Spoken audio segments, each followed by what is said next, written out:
Hiligaynon, where most people there have the voice of Malambing. Located in West Visayas in the central Philippines, people from this region are known as Ilonggo. Their lingua franca is Hiligaynon. The province of Iloilo, Capiz Antique and Aklan on the island of Panay, Negros Occidental, the western half of the island of Negros, and the new island province of Guimaras, which was previously a sub-province of Iloilo, make up Region 6, West Visayas. The Hiligaynon's folk literature includes everything from simple riddles, proverbs, ritual chants, to lengthy love ballads, tales, and epics. Binalaybay is a Hiligaynon term for poem, whereas asoy is a legend or a story about a folk hero or a local event. Myth, legend, and folk tales are used to entertain as well as to explain and communicate various topics such as nature, traditions, cultural progress, and even tribes. So let's go with a famous writer of this region, Ramon Muzones. He was a Hiligaynon and he was conferred the National Artist of the Philippines Award on Literature. And did you know, he was the first regional literature writer to be recognized in this award. His first work, The Ten Bornean Datus, which was published in the Philippine Free Press when he was 19 years old.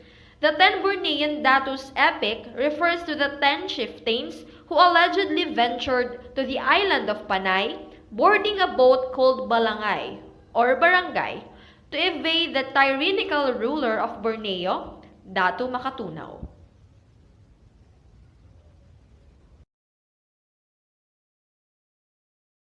Good day! In Ilocano, naimbag nga adlaw. Ilocano literature are works written in Iloco.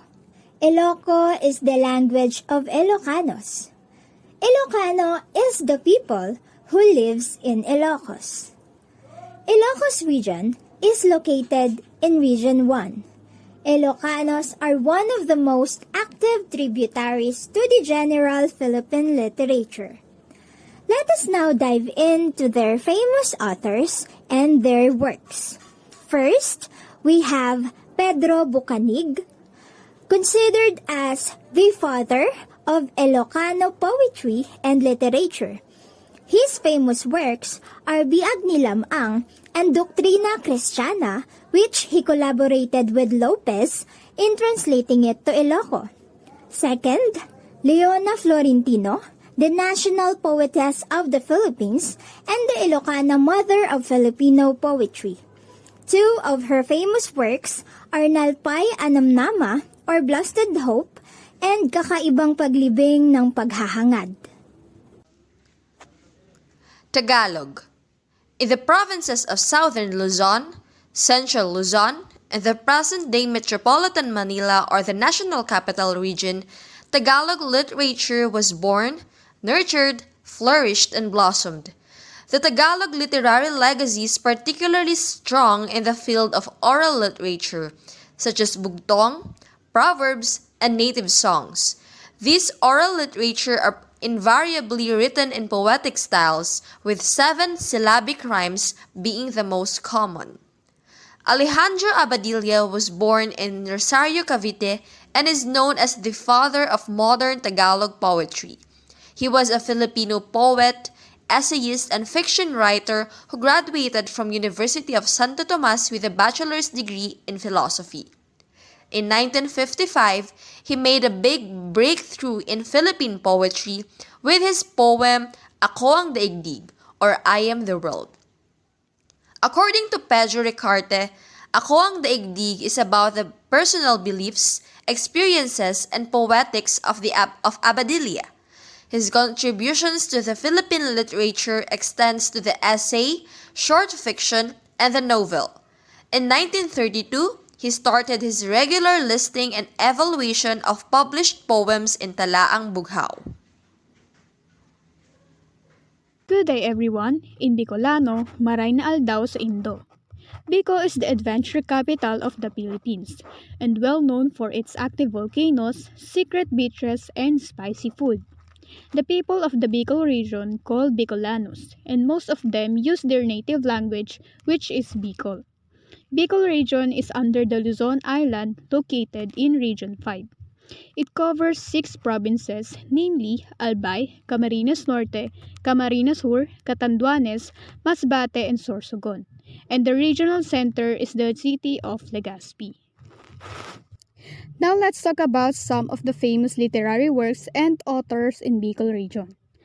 First, Luis G. Dato was a Filipino poet, writer, educator, and politician from Bao, Camarines Sur.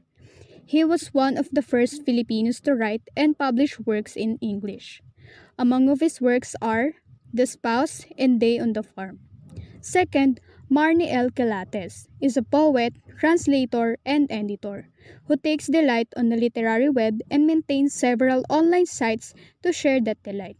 He has published 3 books of poetry and 9 books of poetry translations from Filipino language into English. His latest books are mostly in monsoon weather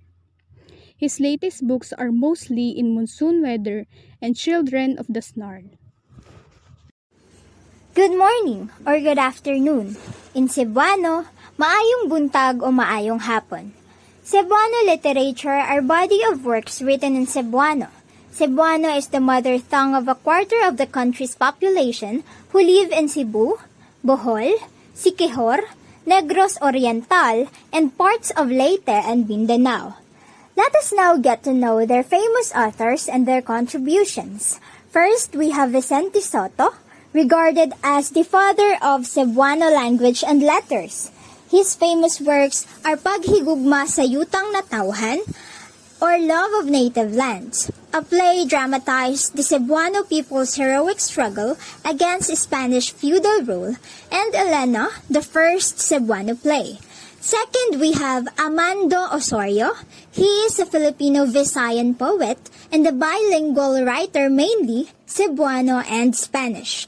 His famous works are Dailinda, Ang Walay Palad, Dailinda the Unfortunate, which is the first historical fiction in Cebuano literature, and Patria Amada, or Beloved Homeland, a historical play which was considered to be his dramatic masterpiece.